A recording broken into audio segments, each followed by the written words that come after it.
আমাদের বাংলা সাহিত্য ইউটিউব চ্যানেলে আপনাদের সবাইকে স্বাগতম। আজকে আমরা নিয়ে এসেছি পল্লীকবি জসিমউদ্দিন রচিত মজার গল্প জিদ। চলুন আজকের গল্পটি শুরু করা যাক। এক তাঁতি আর তার বউ, তারা বড়ই গরিব। কোনোদিন খায়, কোনোদিন খাইতে পায় না। তাঁত খুঁটি চালাইয়া কাপড় বুনাইয়া কি বা তাদের আয়। আগেকার দিনে তাহারা বেশি উপার্জন করিত। তাহাদের হাতের একখানা শাড়ি পাইবার জন্য কত বাদশাহজাদিরা, কত নবাবজাদিরা তাহাদের উঠানে গড়াগড়ি পারিত। তখন একখানা শাড়ি বুননে মাসের পর মাস লাগিত। কোনো কোনো শাড়ি বুনন করতে বৎসরেরও বেশি সময় ব্যয় হইত।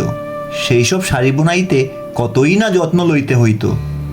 রাত থাকিতে উঠিয়া তাঁতির বউ চরকা লইয়া ঘ্র ঘ্র করিয়া সুতা কাটিত। খুব ধরিয়া ধরিয়া চোখে নজর আসে না, এমনি সরু করিয়া সে সুতা কাটিত। ভোরবেলায় আলো আধারির মধ্যে সুতা কাটা শেষ করিতে হইত। সূর্যের আলো যখন চারদিকে ছড়াইয়া পড়িত, তখন সুতা কাটিলে সুতা তেমন মুলাম হইত না। তাঁতি আবার সেই সুতায় নানা রকমের রং মাখাইত। এত সরু সুতা আঙ্গুল দিয়া ধরিলে ছিঁড়িয়া যায়, তাই বাঁশের সরু শলার সঙ্গে আটকাইয়া সেই সুতা তাতে পরাইত। কত রকমের নকশা করিয়া তাঁতি কাপড় বুনিত। সেই শাড়ির ওপর বুনট করা থাকিত কত রাজকন্যার মুখের রঙিন হাসি, কত রূপকথার কাহিনী, কত ভেস্তের আরামবাগের কেচ্ছা। ঘরে ঘরে মেয়েরা সেই শাড়ি পরিয়া যখন হাঁটিত, তখন সেই শাড়ির ভাঁজে ভাঁজে কতগুলে বকওয়ালি আর কত লুবান কন্যার কাহিনী ছড়াইয়া পড়িত।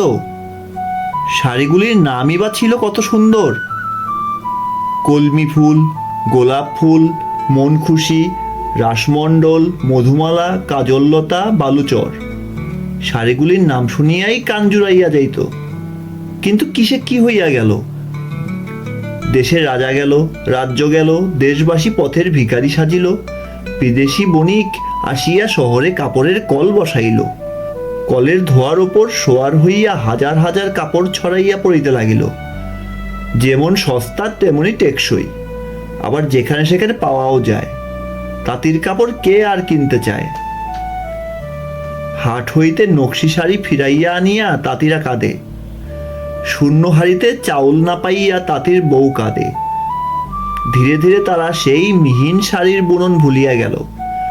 এখনকার লোক নকশা চায় না, তারা চায় টেকসই আর সস্তা কাপড়। তাই তাঁতি মিলের তৈরি মোটা সুতার কাপড় বোনায়। সেই সুতা আবার যেখানে সেখানে পাওয়া যায় না, চোরা বাজার হইতে বেশি দামে কিনিতে হয়। এখন কাপড় বেচিয়া যাহা লাভ হয়, তাহাতে কোনো রকমে শুধু বাঁচিয়া থাকাই যায়। এটা ওটা কিনিয়া মনের ইচ্ছা মতো খাওয়া যায় না। কিন্তু তাঁতির বউ সে কথা কিছুতেই বুঝিতে চায় না। সে তাঁতিকে বলে, তোমার হাতে পড়িয়া আমি একদিনও ভালো মতো খাইতে পারিলাম না।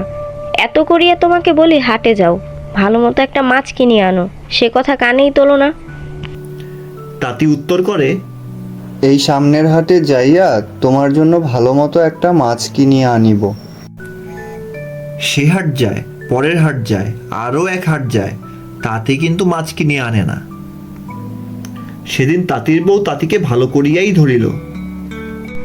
এ হাটে যদি মাছ কিনিয়া না আনিবে, তবে রহিল পড়িয়া তোমার চরকা, রহিল পড়িয়া তোমার নাটাই, আমি আর নলি কাটিব না। রহিল পড়িয়া তোমার শলা, আমি আর তেনা কাড়াইব না। শুধু শাক ভাত আর শাক ভাত, খাইতে খাইতে পেটে চর পড়িয়া গেল। তাও যদি পেট ভরিয়া খাইতে পারতাম। তাঁতি কি আর করে? একটা ঘষা পয়সা ছিল, তাই লইয়া তাঁতি হাটে গেল। এ দোকান ও দোকান ঘুরিয়া অনেক দর দস্তর করিয়া সে ঘষা পয়সাটাকে দিয়ে তাঁতি 3টি ছোট মাছ কিনিয়া আনিল। মাছ দেখিয়া তাঁতির বউ কি খুশি! আহ্লাদে আটখানা হইয়া সে মাছ কুটিতে বসিল। এভাবে ঘুরাইয়া ওভাবে ঘুরাইয়া কত গুমর করিয়াই সে মাছ কুটিল, যেন সত্য সত্যই একটা বড় মাছ কুটিতেছে। তারপর পরিপাটি করিয়া সেই মাছ রান্না করিয়া তাঁতিকে খাইতে ডাকিল। তাঁতি আর তার বউ খাইতে বসিল। 3টি মাছ, কে 2টি খাবে আর কে 1টি খাইবে, কিছুতেই তারা ঠিক করিতে পারে না। তাঁতি বউকে বলে, দেখো, রোদে ঘামিয়া কত দূরের পথ হাঁটিয়া এই মাছ কিনিয়া আনিয়াছি। আমি 2টি মাছ খাই, তুমি একটা খাও। বউ বলে, তাহা হইবে না। এতদিন বলিয়া কহিয়া কত মান অভিমান করিয়া তোমাকে দিয়ে মাছ কিনাইয়া আনিলাম, আমি 2টি মাছ খাইব। তাঁতি বলে, তাহা কিছুতেই হইবে না। কথায় কথায় আরো কথা ওঠে, তর্ক বাড়িয়া যায়, সেই সঙ্গে রাতও বাড়ে, কিন্তু কিছুতেই মীমাংসা হয় না। কে 2টি মাছ খাবে আর কে 1টি মাছ খাবে। অনেক বাদানুবাদ, অনেক কথা কাটাকাটি, রাতও অর্ধেক হইল। তখন দুজনে স্থির করিল তাহারা চুপ করিয়া ঘুমাইয়া থাকিবে, যে আগে কথা বলিবে সেই একটা মাছ খাইবে।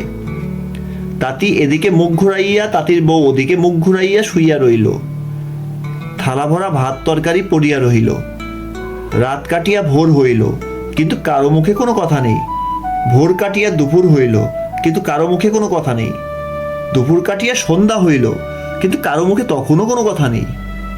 বেলা যখন পরপর, আকাশের কিনারায় সাঝের কলসি ভরো ভরো, পাড়ার লোকেরা বলা বলি করে, আরে ভাই, আজ তাঁতি আর তাঁতির বউরে দেখিতেছি না কেন? তাদের বাড়িতে তাদের খড়র খড়রও শুনি না, চরকার ঘরর ঘররও শুনি না।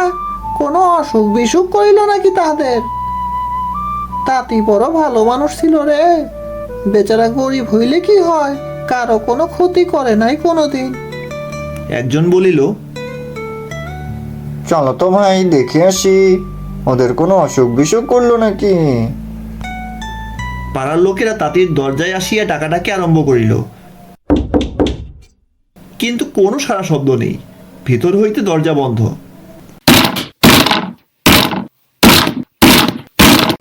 তখন তারা দরজা ভাঙিয়া ঘরে ঢুকিয়া দেখিল তাঁতি আর তাঁতির বউ শুইয়া আছে, নড়ে না চড়ে না, ডাকিলেও সাড়া দেয় না। তারপর গায়ের মোল্লা আসিয়া পরীক্ষা করিয়া স্থির করিল, তাহারা মরিয়া গিয়াছে। আহা, কি ভালোবাসা রে! তাঁতি মরিয়াছে, তার শোকে তাঁতির বউ মরিয়া গিয়াছে। এমন মরা খুব কমই দেখা যায়। এসো ভাই, আতর গোলাপ মাখাইয়া কাফন পরাইয়া এদের একই কবরে দাফন করি।